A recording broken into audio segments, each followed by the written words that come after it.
welcome and thank you for joining us. It's Wednesday, July 10th. You're watching News 2 on FIAC Channel 4 and 504. I'm Leslie Camise Young. Topping our stories tonight, the Water and Power Authority's fuel supplier, Vitol, is facing another legal battle closer to home. Vitol and a past WAPA supplier, Trafigura, are embroiled in a controversy over their operations in South America. But this latest lawsuit filed by a federal board in Puerto Rico brings the issue closer to the Virgin Islands. The Associated Press recently revealed that Vitol is facing allegations of providing low-grade fuel to Puerto Rico's Electric Power Authority. News 2's April Knight has more. The Water and Power Authority's fuel supplier Vitol is facing yet another legal battle, this time in Puerto Rico, raising concerns about what it means for the Virgin Islands' own embattled utility company. The Associated Press recently reported that a federal control board overseeing Puerto Rico's finances filed a lawsuit last Sunday to recover what it called massive fraudulent payments made by the island's power company to fuel suppliers over the course of a decade. The lawsuit not only alleges that Vitol and a past WAPA supplier, Trafigura, supplied low-grade oil to PREPA, Puerto Rico's Electric Power Authority, it also implicates 3 laboratories, accusing them of receiving money for falsifying tests on oil bought by PREPA. The lawsuit raises similar questions for WAPA. Vitol is currently the authority's main fuel supplier and the company at the forefront of the switch to propane in a bid to reduce consumer rates. According to WAPA spokesman Jean Grieux, the lawsuit has nothing to do with the Water and Power Authority. Grieux could not immediately comment if WAPA's contract with Vitol specifies the quality of the fuel, and if so, what measures WAPA is taking to make sure it's getting what it paid for. I'm not certain as to the finer details of the contract. I know they are the propane fuel provider on contract with the authority, and up to this point we have no qualms whatsoever with the quality of the fuel they provide. Vitol's contract with the authority has been fraught with controversy. When WAPA entered into a contract with Vitol in 2013 under Hugo Hodge, the contract stood at $87 million. In 2016, it jumped to $150 million. And then a 2018 Senate hearing revealed that WAPA will in fact be paying Vitol a total of $310 million in the next 10 years, with 12% interest factored in. Last month, WAPA also told lawmakers that Vitol would shut off the territory's fuel supply if the authority did not pay up some of what it owed Vitol in a matter of weeks. News 2 also reached out for comment to the VI Public Services Commission. That is a management role, and that's strictly WAPA. The PSC doesn't have management controlling rights. We only regulate when it comes to quality of service, rates, and to ensure that, the basic thing about a prudent and fair return on their investment. I would want to believe, hope, that WAPA has a level of quality control in place that would ensure that that is not happening or happened or has happened here in the VI. We'll keep you updated. Reporting for News 2, I'm April Knight. PSC Chairman Raymond Williams told News 2 that given the potential implications to WAPA ratepayers and bondholders, he would take the matter to the PSC Director Donald Cold. We'll keep you updated. As the activity surrounding billionaire Jeffrey Epstein's latest arrest continues to unfold, Virgin Islands Delegate to Congress Stacey Plaskett issued a statement this week saying that she would donate any campaign contributions received from Epstein to charity. As the activities surrounding billionaire Jeffrey Epstein's latest arrest continues to unfold, VI Delegate to Congress Stacey Plaskett issued a statement this week saying that she would donate any campaign contributions received from Epstein to charity. In the release, the Congresswoman said, "In light of new information and allegations that have been made against Jeffrey Epstein, I have decided to make contributions to Virgin Islands organizations that work with women and children in the amount of his previous contributions. My litmus test for accepting campaign contributions has been based on whether the donor's money was made legally or by ill-gotten means, and that the contributor will not be asking me or my congressional office for any special favors. All my contributions have passed the test. In this case, however, I am uncomfortable having received money from someone who has been accused of these egregious actions multiple times." I wanted to be clear that I in no way support the allegations and have confidence in the Southern District of New York to investigate and prosecute the matter. Lastly, it is my hope that other Virgin Islands elected officials or others that have received contributions from Jeffrey Epstein will do the same.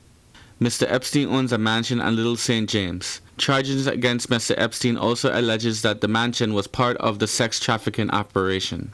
On Monday, he was charged with 2 counts related to sex trafficking of minors, which together carries a maximum sentence of 45 years in prison. According to multiple news outlets, Mr. Epstein contributed $2,700 to Ms. Plaskett, the most an individual donor can give directly to a candidate in both the primary and general election, during her 2018 run for re-election. In 2016, he wrote 2 separate checks for $2,700 for Ms. Plaskett, including one during her primary campaign, which she eventually won. Ms. Plaskett finished the 2018 congressional midterms raising just over $359,000, according to the Federal Election Commissioner's record. News 2 reached out to the delegate's office but was unable to get a comment by press time. For News 2, this is James Gardner. Meanwhile, the Internal Revenue Bureau came before the Senate Finance Committee on Tuesday to defend its fiscal year 2020 budget. During the hearing, lawmakers asked for an update on the status of the government's appeal to reinstate the tax on goods imported into the territory, and IRB Director Joel Lee said they're confident the court will rule in their favor. The territory has lost $20 million in potential excise tax collections so far for the fiscal year. According to Lee, when asked if they have a backup plan in a worst-case scenario, the answer didn't quite please lawmakers. Here's more from that hearing. What is a backup plan if the decision is not favorable? Well, we did not budget for it. No, I asked on budget. What is a backup plan if it's not favorable? What is the recommendation from IRB if the decision... Well, we don't. We are hoping for this to go through. I'm not saying if you're hoping. I'm asking... We don't have a backup plan. Then you need to begin to have a discussion as to what the government of the Virgin Islands, what are we going to do if we do not receive a favorable decision and this government is going to lose $45 million a year, estimated collections. Is that the estimate for excise tax? Approximately. Can the excise tax be named something else and come back in the same format? Not quite, because if the nature of it is an excise, then it's still an excise, whether we shift the names around. Maybe an option would be to come up with an alternative mechanism, but I don't want to say call it something else. Well, what I'm really trying to put in the record is that we need to look at alternatives if we're going to do something that is similar in nature, but goes by a different name. But I don't think that the government of the Virgin Islands can afford to lose the $45 million. Coming up next, a Smithsonian Institute exhibit in the works centered on the Virgin Islands, plus highlights from the 2019 Mango Melee. We'll be right back.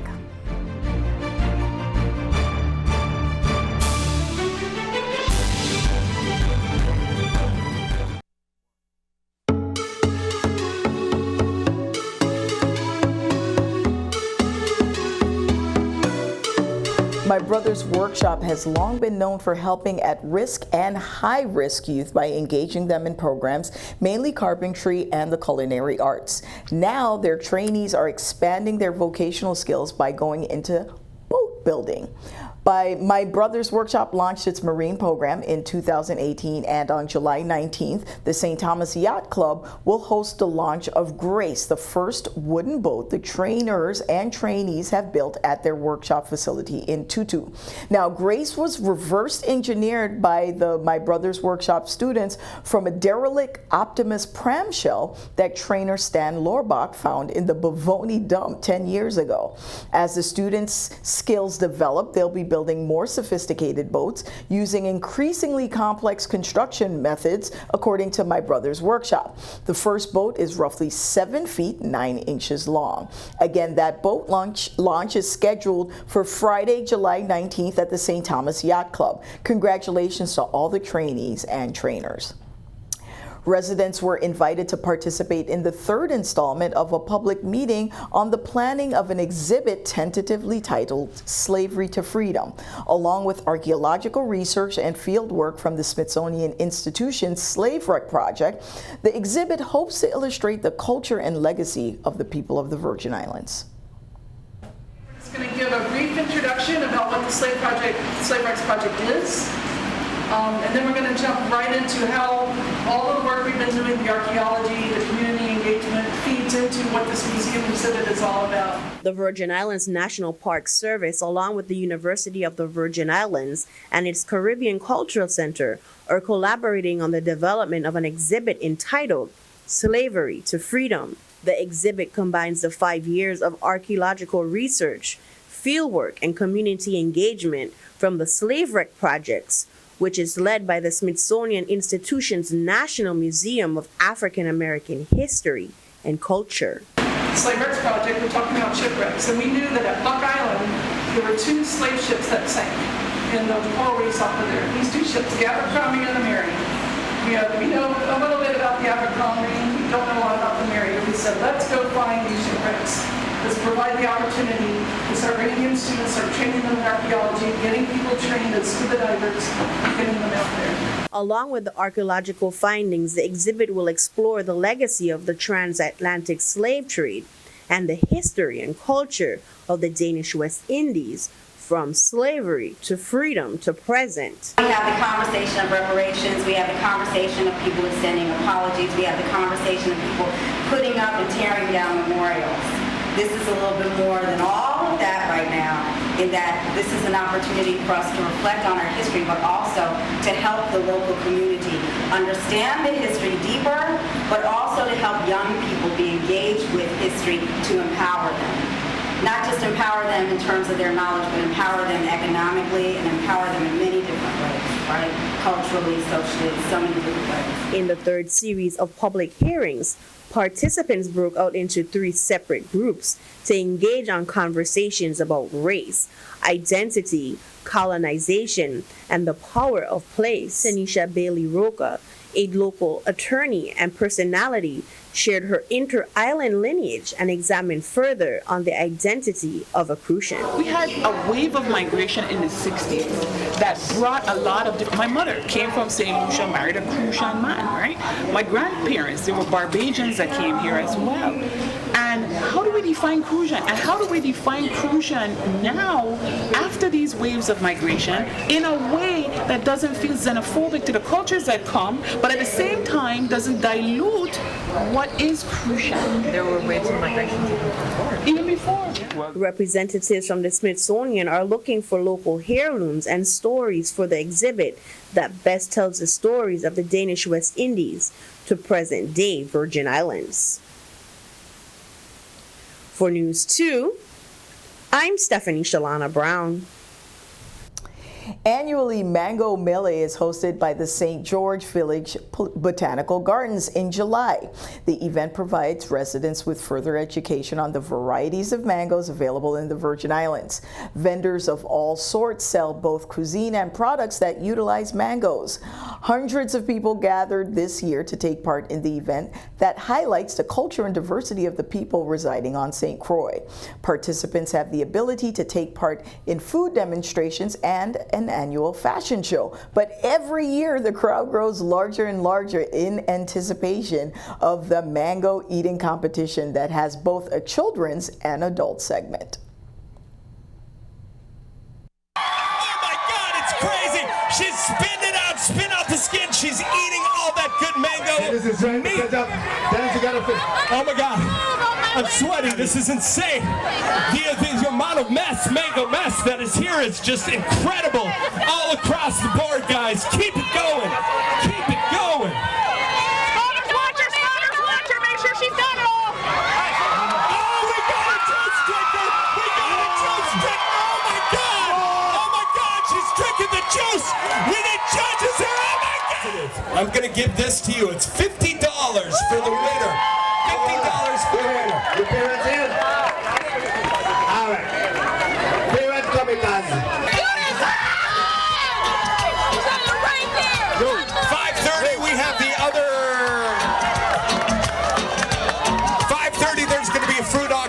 great. Oh, that's going to be happening. But now we have people killing the mangoes. Oh, my God. Hulk is almost done. Hulk is almost done. Alex McInnes is almost done. All these people almost dead. Judges, look. Give me a look, judges. Give me a look. All right, judges. All right, judges. Take a look. Come on. Judges, where are you at? We got a couple of people who think they got it. Where you at? Come on now. Wait, hold up. Is it good over here? Is it good over there? All right, all right, all right. He's drinking the juice. Hulk is drinking the juice. We got a couple more people doing the thing to get what they need to win this. We got a winner. We got a winner. On the end, my man in the red pants with the earbuds and the sweet ass clothes. Let's stop. Let's make sure. Looks like I may have to enter the competition next year. Turning our attention to our Caribbean neighbors, LGBTQ rights advocates are hitting hurdles in Dominica, where a Christian coalition is taking a stand against homosexuality. The Dominican Association of Evangelical Churches says it is against the move to decriminalize buggery in the island nation or to repeal anti-buggery laws. Here's more. Recently, news reports surfaced that the government of Dominica was being taken to court to challenge sections of the Sexual Offences Act.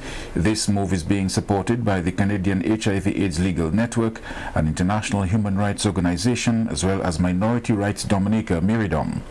President of the Dominica Association of Evangelical Churches, DAEC, Pastor Randy Rodney, says the association will take the Bible stance and lend support to government on this matter.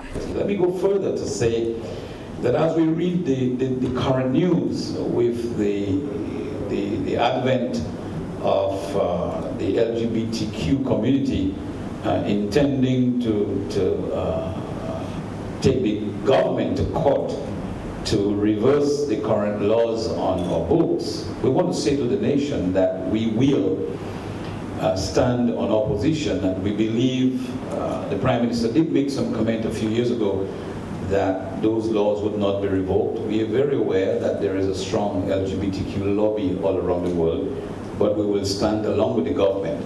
District Superintendent of the Christian Union Churches Dominica District, Reverend Bishop Lennox Timothy, says there are several examples in the Bible where homosexuality is condemned. Christian teaching is not at variance with mankind being naturally predisposed toward attitudes and behaviors which are inherently wrong. Of course, there are those who are naturally selfish, violent, or predisposed to addiction, adultery, or pedophilia.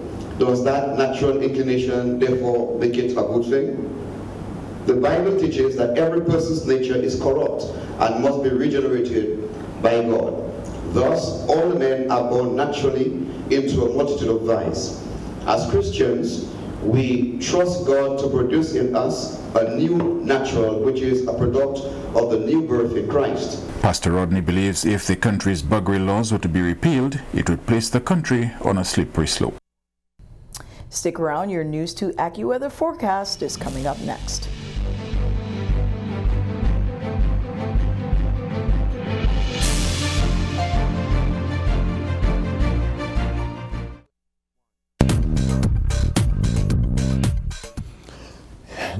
You're watching News 2, taking a look at what's happening with our current satellite depiction of what's going on. We're starting to see the trade wind influence become a little more pronounced for us. We're seeing clusters of scattered showers to the south of Haiti that's beginning to bubble its way a little bit further to the north. Now, with that in mind, we're starting to see a little more in the way of moisture beginning to accumulate throughout the area. Now, we still have the influence of the dust that's coming from the Sahara, but we'll talk about that and take a look at that in just a moment. Right now, we're starting to see the initial manifestation of these scattered showers and precipitation that's lifting its way from the south to the north, right along the southern shores of Haiti, as well as SDR. Now it's kind of migrating and maneuvering its way around Puerto Rico right now, so we're starting to see it dry out for us a little bit more so there. As we come back out a little bit further, we're seeing these scattered showers trying to make its way across this ribbon of moisture, but it's running to a pocket of somewhat drier air that's really pulling a lot of the strength away from the influx of this moisture that's coming out of the west. out of the east going westbound rather. And we're looking at patchy clouds for tonight, and it's 80 degrees for tonight. For tomorrow, we anticipate St. John's 89 with a stray shower likely in the area for St. John. As we begin to take a peek at what's expected in St. Thomas, look for a stray shower. Now, winds are going to pick up a little bit of momentum for us in St. Thomas as we warm to about 89 degrees with that stray shower. And for tomorrow in St. Croix, we're bracing for a chance of a stray shower in the afternoon due to the afternoon heating, and 89 degrees for the high. For the marine forecast, waves are between 3 to 5 feet. Winds are going to push out of the east at 15 to 20 knots on the Atlantic side. And then for the marine forecast on the Caribbean side, still small craft operators should use caution. Waves are between 3 to 5 feet. Winds are pushing out of the east at 15 to 20 knots there. So we've had the winds pick up momentum on both sides, actually. As you take a look at the extended forecast, we're looking for a shower or two to last going into Saturday. For Sunday, pleasant sunshine and a high of 90 degrees, 90 and mostly sunny on Monday. You're watching News 2. Thanks for that. Coming up next, Alex Randall's news and comments. We'll be right back.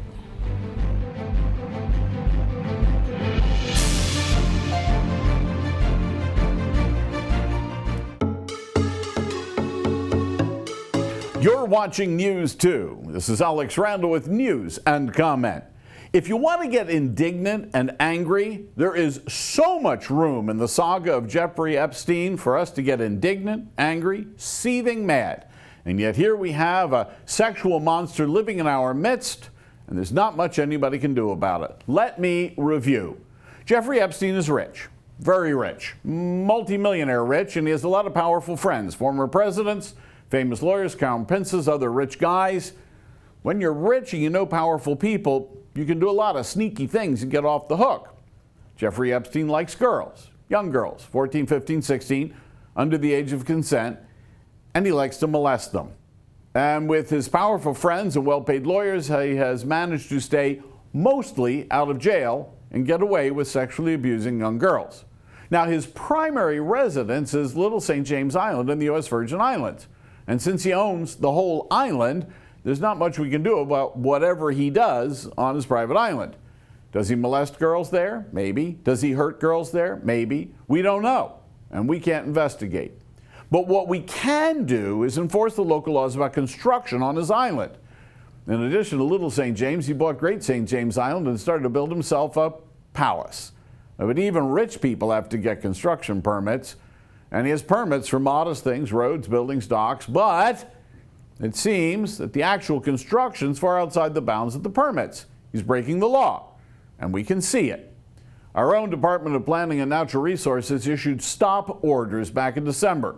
He continued work despite the stop orders. Now, DP&R is fining Epstein, but our biggest fine is $10,000 a day. That is pocket change to a billionaire. Epstein must consider our fines a kind of annoyance, like pay the fine, keep working.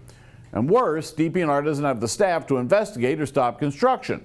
So Jeffrey Epstein's getting away with it, building what he is not supposed to build and maybe using his private island for nefarious purposes. Is there any good news here? Well, yes. He was arrested for sex trafficking in New York, and he is in jail. Cops broke down the door of his New York mansion and discovered thousands of photographs of underage girls engaged in sex acts. Jeffrey Epstein may be rich. He may be able to get away with construction violations in the Virgin Islands, but his day of molesting girls may be over. He may have a primary residence in the Virgin Islands, but right now, he's in jail. Stay tuned. Oh, and Delegate to Congress Stacey Plaskett says she will no longer take campaign contributions from Jeffrey Epstein. She said she's making a donation of $2,700 to women's organizations. That is how much Plaskett got from Epstein. Oh, and kudos to the University of the Virgin Islands. Years ago, they refused a huge donation from Epstein. The university president said he did not want to take tainted money. Happy birthday to Doris Commission, making 100 this last week. Seems like Dee is related to half the folks in St. Thomas. Of course, Dr. Sidney Commission, all the Commissions, including her own Leslie Commission. Dee is the daughter of Maud Proudfoot. She's got her own road. And then there are all the Bacholtas, a whole posse of Bacholtas are in Doris's brood, and the Richards and Figueroa families. Congratulations on making 100, Doris, and congratulations on making a family that extends far and wide in this community. What happened to our racetrack, our horse racetrack? Okay. We had 2 storms. They made a mess of the track. Former Governor Mapp said he had a deal with the company to restore the track, renew the surface, expand the track, rebuild it. So what happened? Nothing. A group of horse owners bought a full-page ad in the Daily News to say they are frustrating. Nothing happened. No new surface, no new grandstand, nothing done. Meanwhile, our starting gate was shipped up to Tortola, and they are using it. They suffered the same kind of damage we got, but they made repairs. The very least we could do is to get the basics of a horse track back into operation. Thanks for watching. This is Alex Randall with News and Comment. Now back to Leslie.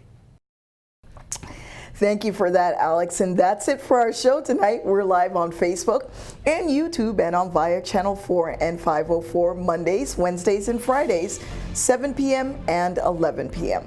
Follow us on social media, tag us on any stories you want to see on the news, or send us a message on Messenger.